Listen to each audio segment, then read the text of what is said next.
So my dear എക്സാമിൻ്റെ family, മക്കൾ ഇത് കാണുന്നുണ്ടെങ്കിൽ സാറിന് ചെറിയൊരു കാര്യം പറയാനാണ് വന്നത്.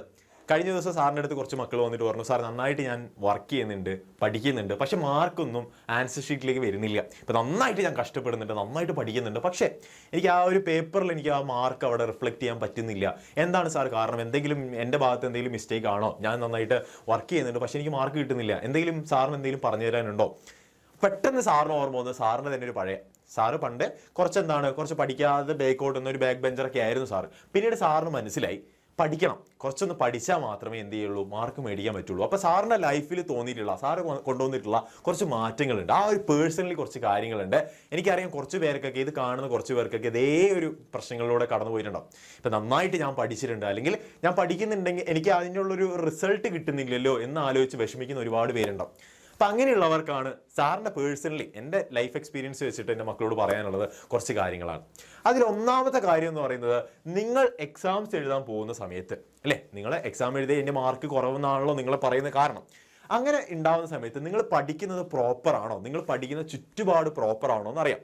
സാറൊക്കെ പണ്ട് പഠിക്കുമ്പോൾ അപ്പുറത്തുനിന്നുണ്ടാവും സീരിയൽ കാണുന്ന അമ്മ, ഇപ്പുറത്തുണ്ടാവും ചിലപ്പോൾ അച്ഛൻ ടി വിയിൽ ന്യൂസ് വെക്കുന്നുണ്ടാവും, അല്ലെങ്കിൽ ചിലപ്പോൾ ഫോണിലുണ്ടാവും പാട്ട്, അല്ലെങ്കിൽ ഇൻസ്റ്റാഗ്രാം അല്ലെങ്കിൽ വാട്സപ്പ് ഒക്കെ വരുന്നത്. അപ്പം അതൊരു ഡിസ്ട്രാക്ഷൻ ആയിരുന്നു.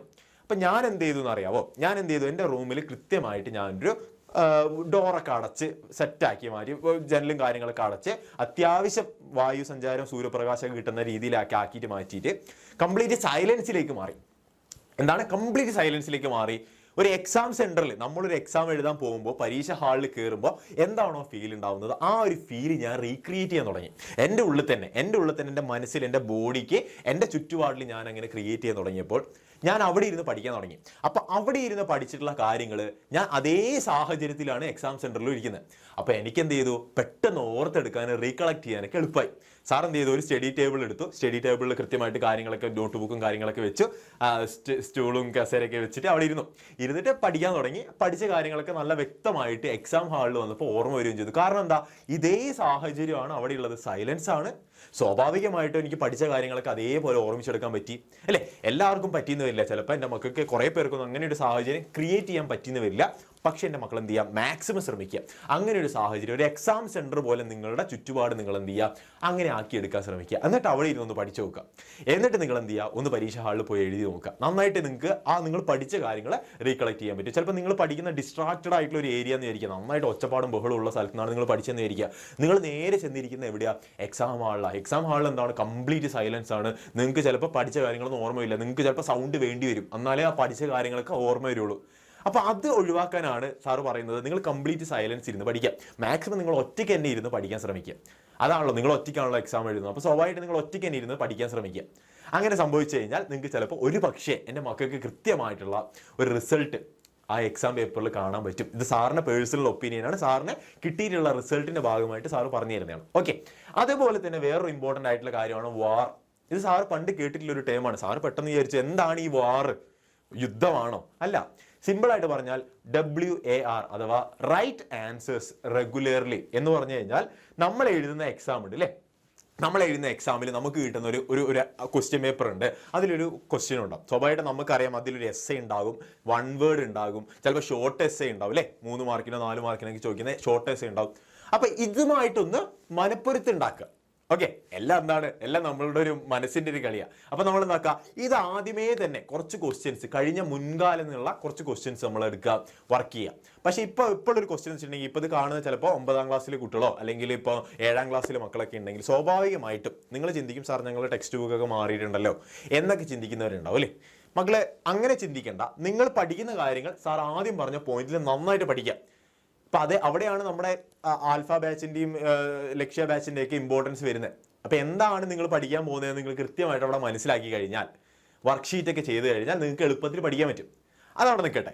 സാറ് പറഞ്ഞു വന്നത്, നിങ്ങൾ നന്നായിട്ട് വർക്ക് ചെയ്താൽ, നിങ്ങൾ ആൻസർ റൈറ്റിംഗ്, നിങ്ങൾക്കൊരു എക്സ്പെർട്ട്, നിങ്ങൾ അതുമായിട്ടൊരു കണക്ഷൻ വന്നു കഴിഞ്ഞാൽ എക്സാമിന് നിങ്ങൾ എഴുതുമ്പോൾ വളരെ വ്യക്തമായിട്ട് നിങ്ങൾക്ക് നന്നായിട്ട് മാർക്ക് മേടിക്കാൻ പറ്റും.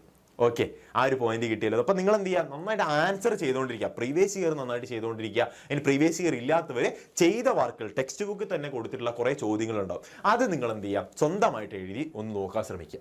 ഓക്കെ, അതൊന്നാമത്. പിന്നെ രണ്ടാമത്തെ കാര്യം എന്ന് പറഞ്ഞാൽ ഈ സാധനമാണെങ്കിൽ, മൂന്നാമത്തെ കാര്യം എന്ന് പറയുന്നത് നിങ്ങൾ കൃത്യമായിട്ട് മനസ്സിലാക്കേണ്ടത്, നിങ്ങളെ തന്നെ നിങ്ങൾ എന്ത് മനസ്സിലാക്കേണ്ടത്, ഞാൻ എവിടെ നിൽക്കുന്നുണ്ട് അല്ലെ. സെൽഫ് അവെയർനെസ് എന്ന് പറഞ്ഞൊരു സാധനമുണ്ട്. ഞാനിപ്പോൾ എവിടെയാണ്. നിങ്ങൾ ഈ പഠിച്ചു, നന്നായിട്ട് ഈ സൈലൻസിൽ ഇരുന്ന് പഠിച്ചു, നന്നായിട്ട് ക്വസ്റ്റ്യൻസ് എല്ലാം അറ്റംപ്റ്റ് ചെയ്തു, പ്രീവിയസ് ഇയർ ഒക്കെ നോക്കി, അല്ലെങ്കിൽ ടെക്സ്റ്റ് ബുക്ക് ആക്ടിവിറ്റീസ് ഒക്കെ ചെയ്തു, സ്വന്തമായിട്ട് ചെയ്തിട്ട് നിങ്ങൾ ആ ക്വസ്റ്റ്യൻസ് ഒന്ന് വായിച്ചു നോക്കുക. നിങ്ങൾ എഴുതിയതും ടെക്സ്റ്റ് ബുക്കിലുള്ള ആ സാധനം മാച്ച് ആവുന്നുണ്ടോ നോക്കുക. എന്നിട്ട് നിങ്ങൾ എന്ത് ചെയ്യാം, എനിക്കിത് എന്നെ കൊണ്ട് ആവുന്നുണ്ടോ, എന്നെ കൊണ്ട് ഇത് പറ്റുന്നുണ്ടോ, സ്വന്തമായിട്ട് ഇത് എന്നെ കൊണ്ട് ആവുന്നുണ്ടോ എന്ന് ശ്രമിച്ചു നോക്കുക. നിങ്ങൾ ഏകദേശം നിങ്ങൾ കംപ്ലീറ്റ് ആയിട്ടും ടെക്സ്റ്റ് ബുക്കിൽ അതേ സാധനം എഴുതി വെക്കണം എന്നല്ല സാറ് പറയുന്നത്. ഏകദേശം നിങ്ങളൊരു 70% അല്ലെങ്കിൽ 75% നിങ്ങൾ അതുമായിട്ട് നിങ്ങൾക്കൊരു മാച്ച് ഉണ്ടാവണം. ടെക്സ്റ്റ് ബുക്കിലെ ആൻസറും നിങ്ങൾ എഴുതിയ ആൻസറും തമ്മിൽ മാച്ച് ഉണ്ടാവണം. അങ്ങനെ ഇല്ലാച്ച പേടിക്കണ്ട, നിങ്ങൾ വീണ്ടും ശ്രമിക്കുക, വീണ്ടും ഇരിക്കുക, പഠിക്കുക. നിങ്ങൾക്ക് തന്നെ മനസ്സിലാവും, ഓക്കെ ഞാൻ ഇവിടം വരെ പഠിച്ചുള്ളൂ. സെൽഫ് അവെയർനെസ് ആണ് ഏറ്റവും വലുത്. അവനവനെ തന്നെ അവനവൻ മനസ്സിലാക്കുക, എത്രത്തോളം ഉണ്ട് എൻ്റെ കഴിവ്, ഞാൻ ഇത്രത്തോളം എനിക്ക് എഴുതാൻ പറ്റിയിട്ടുണ്ട്. ചിലപ്പോൾ ഒരു 50% മാത്രമേ പറ്റിയുള്ളൂ. അപ്പം എന്ത് ചെയ്യുക, കുറച്ചും കൂടെ ഞാൻ വർക്ക് ചെയ്യും. അങ്ങനെ വർക്ക് ചെയ്തിട്ട് ഞാൻ എന്താക്കും, അത് ഒരു 75-80% ഒരേപോലെ ആക്കും ആൻസർ. ടെക്സ്റ്റ് ബുക്കിലുള്ള സാധനം ഞാൻ എഴുതിയതും ഒരേപോലെ ആക്കും എന്നുള്ള രീതിയിലാക്കി വെക്കുക. അപ്പൊ സെൽഫ് അവെയർനെസ് കൊണ്ടുവരിക, നന്നായിട്ട് പഠിക്കുക, നന്നായിട്ട് ക്വസ്റ്റ്യൻ്റെ ആൻസർ ചെയ്യുക. അതേപോലെ തന്നെ നിങ്ങൾ എഴുതിയ ആൻസേഴ്സിന് എത്രത്തോളം ഉണ്ട്, അതിൻ്റെ വാല്യൂ, അതിൻ്റെ മൂല്യം എത്രയുണ്ടെന്ന് സ്വയം മനസ്സിലാക്കുക, ഞാൻ എവിടെ നിൽക്കുന്നു എന്നുള്ളത്. ഓക്കെ, അത് കിട്ടിക്കഴിഞ്ഞിട്ടുണ്ടെങ്കിൽ അടുത്തൊരു സാധനമാണ് മക്കളെ ബി എ ടീച്ചർ. പഠിക്കാനുള്ള ഏറ്റവും എളുപ്പമുള്ള സാധനം. സാറിന്റെ ഫ്രണ്ടിനെയൊക്കെ പഠിപ്പിച്ചു കൊടുക്കുന്നുണ്ടായിരുന്നു. ഭയങ്കര രസമാണ്. അതായത് ആൾക്കൊന്നും അറിയില്ല. സ്വാഭാവികമായിട്ട് സാറ് വിചാരിക്കും, ഓക്കെ പാവാണല്ലോ, പറഞ്ഞു കൊടുക്കണം എക്സാമിന്, എന്നെ പോലെ തന്നെ അവനും ജയിച്ച് വരണം എന്നുള്ള, അല്ലെങ്കിൽ അവളും ജയിച്ച് വരണം എന്നുള്ള സാറ് ചിന്തിച്ചിട്ട് എന്ത് ചെയ്തു, പറഞ്ഞു കൊടുത്തു. അപ്പൊ സാർ ആരെ സത്യത്തിൽ ഇപ്പൊ എൻ്റെ മക്കൾക്ക് പറഞ്ഞു തരുന്നുണ്ട്, ഒരു ടീച്ചറായിട്ട് പറഞ്ഞു തരുന്നുണ്ട് സാർ ഇതൊക്കെ. ഇതേപോലെ അന്ന് അവൻ എൻ്റെ ഫ്രണ്ടായിരുന്നു. ഓക്കെ, ഞാൻ എന്ത് ചെയ്തു, കൃത്യമായിട്ട് അവന് കാര്യങ്ങളൊക്കെ ഇപ്പൊ ഇന്നൊരു ടോപ്പിക് എടുത്തിട്ട് ഇന്ന കാര്യമാണ്, ഇപ്പൊ CBSE കേസൊക്കെ വരികയാണെങ്കിൽ നാഷണലിസം എന്താണ് എന്നൊക്കെ പറഞ്ഞു കൊടുത്തിട്ട് കൃത്യമായിട്ട് എന്താണ് കാര്യങ്ങളൊക്കെ പറഞ്ഞു കൊടുത്തു. ഇപ്പൊ സ്റ്റേറ്റിലേക്ക് വന്നു കഴിഞ്ഞാൽ കൃത്യമായിട്ട് എന്താണ് ടോപ്പിക്ക്, അത് കൃത്യമായിട്ട് അവൻ പറഞ്ഞ് മനസ്സിലാക്കി കൊടുത്തു കഴിഞ്ഞാൽ ഒന്നുമില്ല, വലിയ ടീച്ചറായിട്ടോ അല്ലെങ്കിൽ വലിയ പ്രസംഗിക അങ്ങനെയൊന്നുമല്ല, ജസ്റ്റ് എന്താണോ സാറിന് അറിയാവുന്ന പഠിച്ച കാര്യങ്ങൾ അത് അവന് പഠിച്ചു കൊടുത്തപ്പോൾ സാധാരണയായിട്ട് എന്താ സംഭവിച്ചത്, ഞാനത് നന്നായിട്ട് പഠിച്ചു. എനിക്കൊരു സാധനം കാണാണ്ട് ഒരാൾക്ക് പറഞ്ഞു കൊടുക്കാൻ പറ്റിയിട്ടുണ്ടെങ്കിൽ അതെന്താണ് അർത്ഥം, ഞാൻ നന്നായിട്ട് പഠിച്ചു എന്നല്ലേ. അപ്പൊ അതൊരു മെയിൻ റീസൺ ആണ്. അപ്പൊ ബി എ ടീച്ചർ, നല്ലൊരു ടീച്ചറായിട്ട് മാറുക, പറഞ്ഞു കൊടുക്കുക ആളുകൾക്ക്. നിങ്ങളെ ഫ്രണ്ട്സിന് നിങ്ങൾ തന്നെ പറഞ്ഞു കൊടുക്കുക. ഏറ്റവും അവസാനത്തെ ഒരു പോയിന്റ് എന്ന് പറയുന്നത് think out of the box എന്ന് പറഞ്ഞൊരു സാധനമുണ്ട്.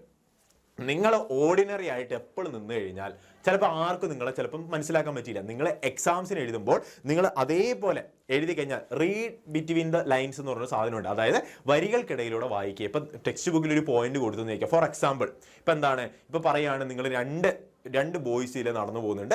ആ രണ്ട് ബോയ്സ് നടന്നു പോകുമ്പോൾ ഒരാളുടെ എക്സ്പ്രഷൻ വേറെയാണ്, ഒരാളുടെ എക്സ്പ്രഷൻ വേറെയാണ്. അപ്പോൾ എന്താണ് ഉദ്ദേശിക്കുന്നത് അവർ രണ്ടുപേരും എന്നുള്ളൊരു ചെറിയൊരു എക്സാമ്പിൾ പോലെ നിങ്ങളുടെ മുന്നിലേക്ക് വരിക എന്ന് വിചാരിക്കുക. അപ്പം നിങ്ങൾ എന്ത് ചെയ്യാം, നിങ്ങൾ മനസ്സിലാക്കണം, ഒരാൾ നടന്നു പോകുന്നുണ്ട്, അപ്പോൾ വേറൊരാളെ നോക്കുന്നുണ്ട്, അപ്പോൾ മറ്റേ കുട്ടി വേറൊരാളെ നോക്കുന്നുണ്ട്. അങ്ങനെ ഒരു രീതിയിൽ നിങ്ങൾ തന്നെ കാര്യങ്ങളെ ഇന്റർപ്രിറ്റ് ചെയ്യുക, നിങ്ങൾ തന്നെ കാര്യങ്ങളെ വ്യാഖ്യാനിച്ചെടുക്കുക. ഓക്കെ, അങ്ങനെയുള്ള ഒരു കഴിവ് നിങ്ങൾ തന്നെ കൊണ്ടുവരിക. Think out of the box. തന്നിരിക്കുന്ന സാധനം അതേപോലെ നിങ്ങൾ എന്ത് ചെയ്യുക, എഴുതാതിരിക്കുക. നിങ്ങളൊന്ന് ആലോചിച്ച് നോക്കുക, എന്നെ കൊണ്ട് ഇതാവുന്നുണ്ട്, നിങ്ങളേതായിട്ടുള്ള ഒരു ഭാഷയിൽ നിങ്ങൾ എന്ത് ചെയ്യുക, എഴുതുക. അപ്പൊ ഇത്രയേ ഉള്ളൂ.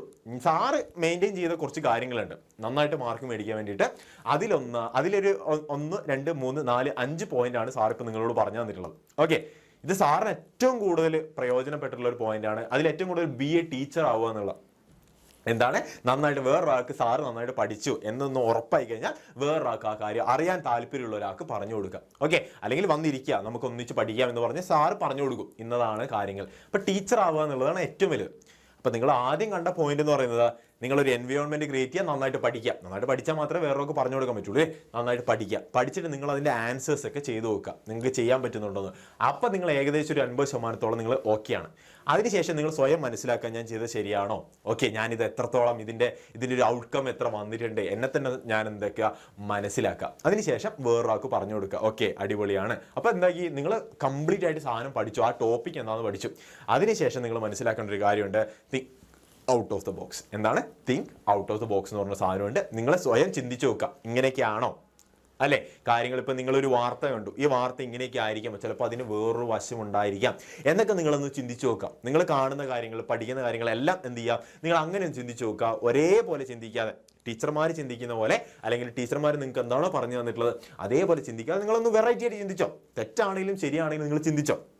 അതെന്താണെന്ന് പറയുന്നത്, നിങ്ങളുടെ കഴിവിനെ നിങ്ങൾ തന്നെ എൻഹാൻസ് ചെയ്യിക്കുന്ന പറയുന്നത്. അപ്പോൾ ഇത്രയും പോയിന്റാണ് സാറിൻ്റെ ലൈഫിൽ ഏറ്റവും കൂടുതൽ ഇമ്പോർട്ടൻ്റ് ആയത്. എൻ്റെ മക്കൾക്ക് കുറച്ച് പേര് ഇത് കാണുന്ന കുറച്ച് പേർക്കെങ്കിലും ഇത് ഇമ്പോർട്ടൻ്റ് ആയിട്ട് തോന്നും. കാരണം അവർ ഇതേപോലെ കടന്നു പോകുന്ന കുറച്ച് പേരുണ്ടാവും അല്ലേ. സാറിന് അറിയാം, നന്നായിട്ട് അറിയാം എൻ്റെ മക്കളെ. കൃത്യമായിട്ട് നിങ്ങളും ഇതേപോലൊരു ഫേസിലൂടെ, ഇതൊരു സാഹചര്യത്തിലൂടെ കടന്നു പോകുന്നവർ കുറേ പേരുണ്ടാവും.